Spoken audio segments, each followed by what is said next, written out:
أنفسنا. صدق الله العظيم. وقال الله جل وعلا في شأن حبيبه وعظمة رسوله إجلالا وإكراما: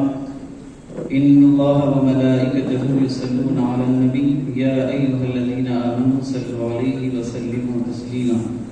اللهم صل على سيدنا محمد وعلى آل سيدنا ومولانا محمد وبارك وسلم. شہنشین پر تشریف فرما صدر اجلاس لائق صدر احترام تقدس نواب ڈاکٹر الحاج شیخ شاہ محمد افضل الدین جنیدی صاحب قبلہ، سجادہ نشین بارگاہ حضرت شیخ ذکر علیہ رحمۃ و رضوان، شہر حیدرآباد سے تشریف لائے مہمان معزز مکرم ڈاکٹر متین الدین قادری صاحب، شہر گلبرگہ کے ممتاز شخصیت استاد محترم حضرت مولانا مفتی سید عبدالرشید صاحب، علماء نظامیہ کی قدیم اور عظیم شخصیت حضرت علامہ مولانا قاسم نظامی صاحب، سینئر صحافی محترم المقام عزیز اللہ سرمد صاحب، حضرت پروفیسر ڈاکٹر عبدالحمید اکبر صاحب، اور اسٹیج پر تشریف فرما جملہ معززین و سامعین حاضرین، السلام علیکم ورحمۃ اللہ وبرکاتہ۔ سب سے پہلے میں محترم جناب حیدر علی باغبان صاحب کی خدمت میں مبارکباد پیش کرتا ہوں کہ انہوں نے ایک بہترین کتاب مرتب فرمائی، اور اس کے اجرا کے موقع پر جن جن حضرات کو بطور مہمان منتخب کیا ہے وہ ساری اپنے اندر انقلاب رکھنے والی شخصیات ہیں۔ کتاب کا رسم اجرا جن مبارک ہاتھوں سے ہونے والا ہے، ان کی اگر بات کریں تو وہ ایسے خانوادے سے تعلق رکھتے ہیں کہ ان کے والد گرامی ڈاکٹر خسرو حسینی صاحب قبلہ سجادہ نشین، جو علم کے میدان میں انقلاب لانے والی شخصیت کے حوالے سے جانے جاتے ہیں، اور خانقاہی نظام کو عروج پر لانے والی شخصیت، شہر گلبرگہ کی معروف شخصیت حضرت تاج الدین جنیدی صاحب رحمۃ اللہ علیہ کے جانشین کو تشریف یہاں پر مدعو کیا، جو خانقاہی نظام کو عروج لانے کے حوالے سے انقلابی شخصیت ہے۔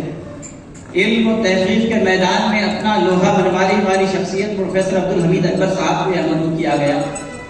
اور اپنی سیاسی سماجی خدمات کے میدان میں انقلاب لانے والی شخصیت ڈاکٹر متین صاحب، اور بالخصوص پوری دنیا میں ملت کو ایک پلیٹ فارم پر لانے کے جذبے کے تحت انقلابی کارنامے انجام دینے والی شخصیت ڈاکٹر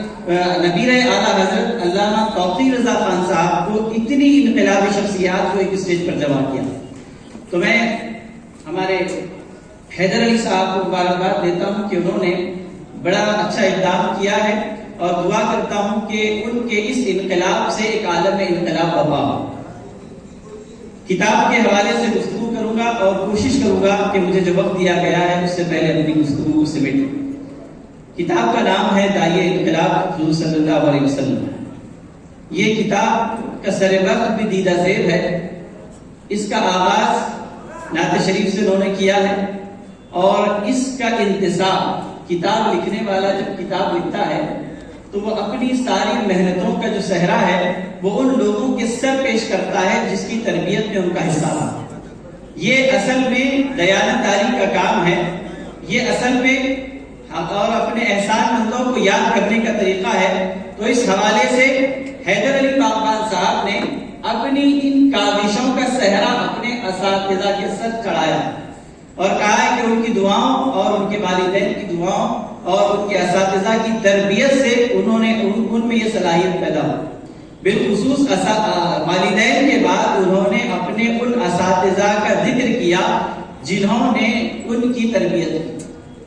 ان میں ایک یہاں پر تشریف فرما ہے حضرت محمد قاسم نظامی صاحب، جو حیدر علی باغبان صاحب کے ابتدائی استاد رہے۔ آپ دیکھیں، غور کریں اس بات پر کہ حیدر علی باغبان بچپن میں ان کے پاس پڑھے ہیں، مگر ایک زمانہ بیتنے کے بعد جب کتاب ترتیب دے رہے ہیں تو اپنے استاد کے احسانوں کا ذکر کر رہے ہیں۔ تو اس سے دو باتیں معلوم ہوتی ہے، ایک تو لکھنے والے پڑھنے والے کی احسان مندی کا ذکر ہوتا ہے، تو دوسرا ان استاد کے لیے ایک نمونہ ہے جو استاد اپنے اساتذہ کو، جو اپنے شاگردوں کو اخلاص کی بنیاد پر پڑھاتے ہیں، وہ شاگرد کبھی انہیں فراموش نہیں کرتا۔ یقیناً ان کا یہاں پر ذکر ہونا اس بات کے دلیل ہے کہ قاسم علی حیدر نظامی صاحب نے ان کو اخلاص کی بنیاد پر پڑھایا، اور امت کے لیے درس ہے، اساتذہ کے لیے یہ درس ہے کہ جو اپنے شاگردوں کو اخلاص کے ساتھ پڑھاتے ہیں ان کا نام باقی رہتا ہے، ان کا تذکرہ کیا جاتا ہے۔ تو انتظام جو کیا گیا کتاب کا، یہ پیغام حیدر علی باغبان صاحب کتاب کے ذریعے سے دینا چاہتے ہیں، جو اساتذہ طلباء کو اخلاص کی بنیاد پر پڑھاتے ہیں